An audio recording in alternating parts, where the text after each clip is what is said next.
nosotros. Buenos días, Giovanna, Pedro. Gracias por la invitación. Rodrigo, por favor, coméntanos un poco de esta proyección que manejan ustedes o que manejas dentro de lo que significa el efecto vacuna en nuestro país. ¿Hay reducción? ¿Por qué motivos? ¿Por qué efectos? Sí, hay una reducción. Esta se está produciendo desde hace alrededor de 2 meses y se empezó a notar en los grupos etarios de 80 años y luego en el de 70 años, en el cual la curva descendiente de muertes diarias era mucho más acentuada que el resto, que a pesar de estar en pleno descenso de la segunda ola, ha llegado a valores mínimos. Tanto así que en Lima metropolitana, la cantidad de fallecidos diarios se ha reducido casi en un 95% de personas mayores a 80 años. Hablamos de que son alrededor de 5 a 6 personas mayores de 80 años que están falleciendo aún a diario por COVID, y este valor no lo teníamos desde las primeras semanas de la pandemia en el 2020. Lo mismo se está empezando a ver en grupos etarios de 70 y ahora también de 60 años a medida de que se avanza con la vacunación. Y por ende tenemos una reducción en general, tanto de fallecidos como de contagios, que va reduciendo.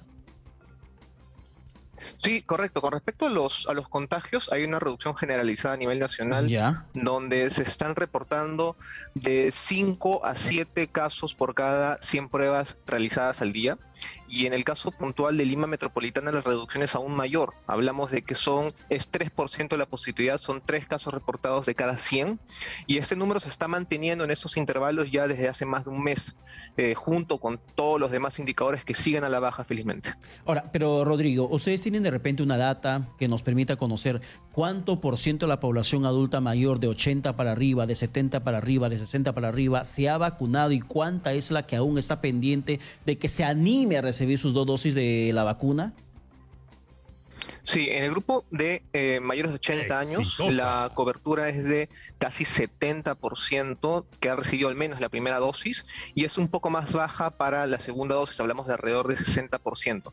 Sin embargo, en los grupos ya descendentes, 70, 60, el porcentaje de cobertura es mayor a 70, hablamos de cerca de 76% para adultos mayores de 70 años y similar avance para grupos de 60 menos, perdón.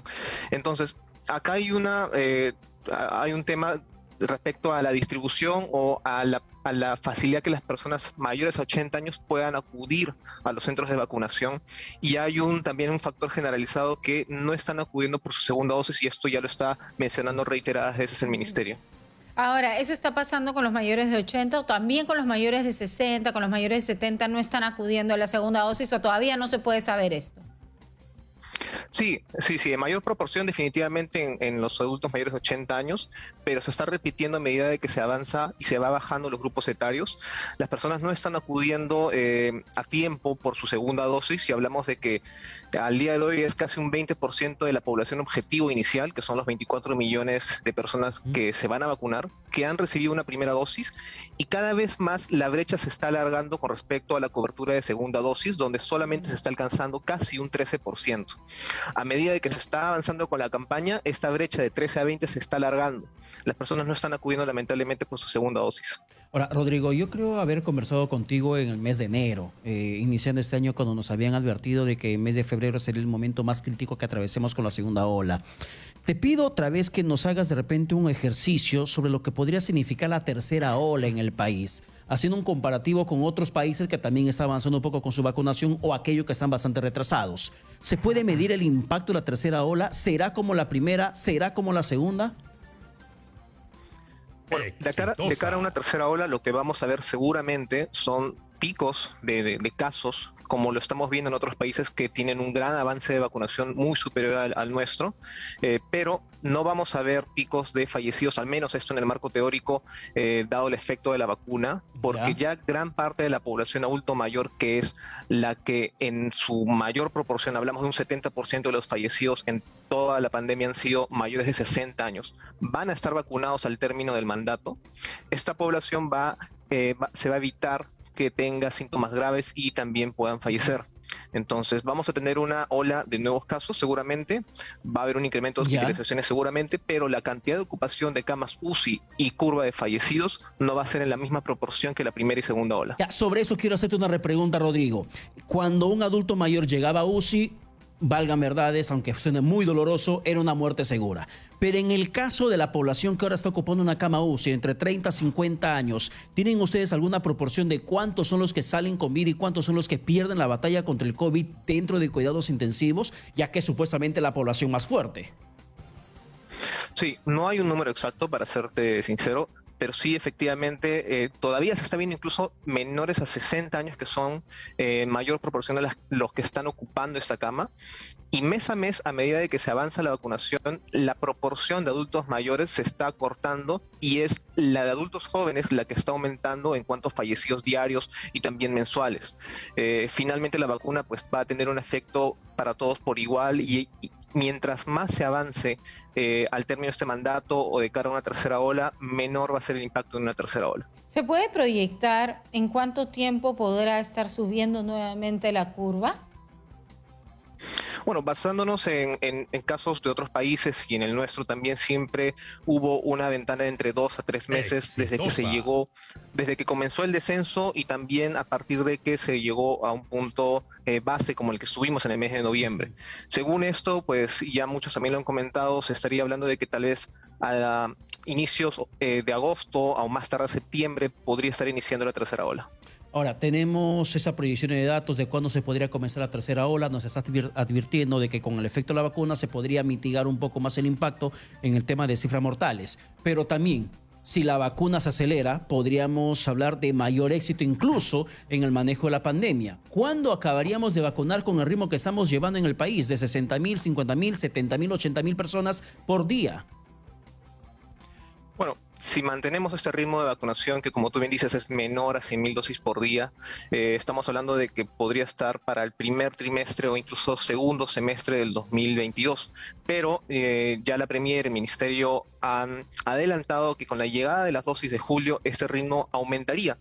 Y ya se ha visto que la capacidad por día ha sido incluso de 230.000 dosis en un solo día. Superando al menos 200.000 dosis por día, pues es muy probable de que la población, al menos en una primera dosis, toda pueda contar con una primera dosis al término de este año. Esa es la idea, pero ¿de mayores de 18 o de mayores de 12? De mayores de 18, con la población objetivo inicial. Ya, pero en estos momentos, por ejemplo, si hacemos un cálculo rapidito, este año, ¿cuántas personas podríamos terminar vacunando? Este año. Este año, con al menos una dosis y proyectando que van a ser más de 200.000 dosis por día, van a ser las 24 millones de personas. Claro, pero algunas personas están diciendo, pero si estamos avanzando bastante rápido, si ahorita entramos los de 40... ¿Por qué es que nos demoraríamos tanto? Y es por la cantidad de gente que hay en los grupos etarios que ahora tocan, ¿no es cierto?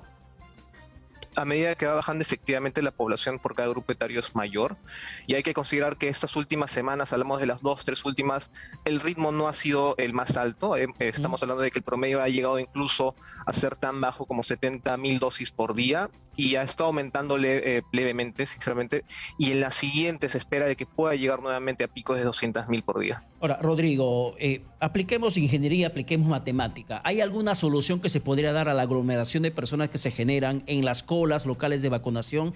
¿Cómo se podría esto, matemáticamente hablando, aplicando ingeniería para que la vacunación pueda fluir y evite esa aglomeración y que la gente esté pernoctando desde la noche anterior por su dosis? Bueno, el gran problema que se está viendo es que en muchos distritos no hay la cantidad de centros, espacios abiertos para poder aplicar las dosis y esto hace de que se concentren muchas más personas en un mismo lugar. Lo que ha hecho el ministerio en las últimas semanas es abrir puntos donde personas de distintos distritos, independientemente de donde vivan, puedan acudir y también deben ver la manera de que las personas que trabajan, porque a medida que está bajando el grupo etarios es población activa, empleados, puedan tener esa facilidad de ir en distintos horarios, o pueda haber un horario extendido de la vacunación. Hay otros países que no limitan este horario o hay puntos en que incluso vacunan 24 horas. No hablo de que todos los centros tengan esta modalidad, pero definitivamente deberían haber horarios mucho más flexibles para las personas que quieren vacunarse y no pueden por el trabajo. Bien, muchísimas gracias por estar con nosotros. Ha sido Rodrigo Parra, analista de datos de la Pontificia Universidad Católica del Perú. Gracias por estar con nosotros, Rodrigo. 7 de la mañana con 49